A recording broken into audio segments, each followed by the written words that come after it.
আসসালামু আলাইকুম, কেমন আছেন আপনারা? আশা করি সবাই ভালো আছেন। গতকালকে বাজারে গিয়েছিলাম, বাজার থেকে একটা বেল কিনেছি। তো এই বেলটা আমার কাছ থেকে 100 টাকা নিয়েছে। আজকে ইফতারিতে কিন্তু এই বেলটা দিয়ে একটা শরবত বানাবো। তো আপনার সাথেই থাকুন কিভাবে শরবতটা আমি বানাই। প্রথমে বেলটাকে আমি ভালো করে ফাটিয়ে ভিতর থেকে কিন্তু বেলটা কিন্তু একটা পাত্রে আমি উঠিয়ে নিব। তো দেখতে পারতেছেন প্রথমে বেলটাকে আমি কিন্তু উঠিয়ে নিয়েছি। এরপরে কিন্তু কিছুটা পানি দেওয়ার পরে কিন্তু আমি ভালো করে হাত দিয়ে গুলিয়ে নিতেছি। তো গুলিয়ে নেওয়ার পরে একটা ছাকনি দিয়ে ভিতরে থাকা বিচিগুলো ছেঁকে নিতে হবে। আমি কিন্তু একটা ছাকনি দিয়ে ভালো করে ছেঁকে নিয়েছি। বিচিগুলো আলাদা করার পরে কিন্তু এখানে পরিমাণ মতো চিনি এবং লবণ দিয়ে পরে ভালো করে গুলে নিতে হয়। তো চিনি, যেহেতু এটা বেলের শরবত, চিনির পরিবর্তে কিন্তু এখানে সুগার সিরাপ দিতে হয়। যেহেতু আমার কাছে সুগার সিরাপ নাই, তো সেক্ষেত্রে আমি কিন্তু এখানে চিনি দিয়ে দিয়েছি। তো পরিমাণ মতো চিনি এবং লবণ দিয়ে এরপরে ভালো করে গুলিয়ে নিতেছি। যেহেতু চিনি আর বেলটাও অনেক ঘন, এই জন্য কিন্তু চিনিটা ভিতরে যাওয়ার পরে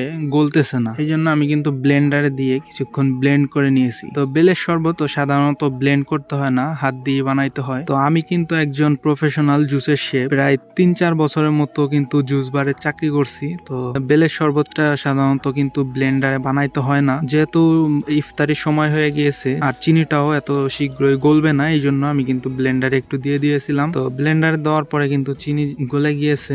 তো গলে যাওয়ার পরে কিন্তু জুসটা আমার রেডি হয়ে গিয়েছে, আপনারা দেখতেই পারতেছেন। জানি না খেতে কেমন হবে, যেহেতু রোজা আছি, ইফতারের পরেই আসলে বলতে পারবো কেমন হয়েছে। ব্লেন্ডারে দেওয়ার কারণে কিন্তু শরবতের কালারটাও একটু চেঞ্জ হয়েছে। বেলের শরবতের কালার কিন্তু এরকম সাদা সাদা হয় না, অনেক গাঢ় এবং লাল হয়। ব্লেন্ডারে দেওয়ার কারণে কিন্তু একটু সাদা সাদা হয়ে গেছে। ইফতারিতে কিন্তু শরবতটা খাওয়ার পরে কিন্তু মোটামুটি ভালোই লাগছে, একদম খারাপ লাগে নাই। এই ছিল আজকের ভিডিও ভালো লাগলে অবশ্যই লাইক, কমেন্ট, শেয়ার করতে ভুলবেন না। তো দেখা হচ্ছে অন্য কোনো ভিডিওতে।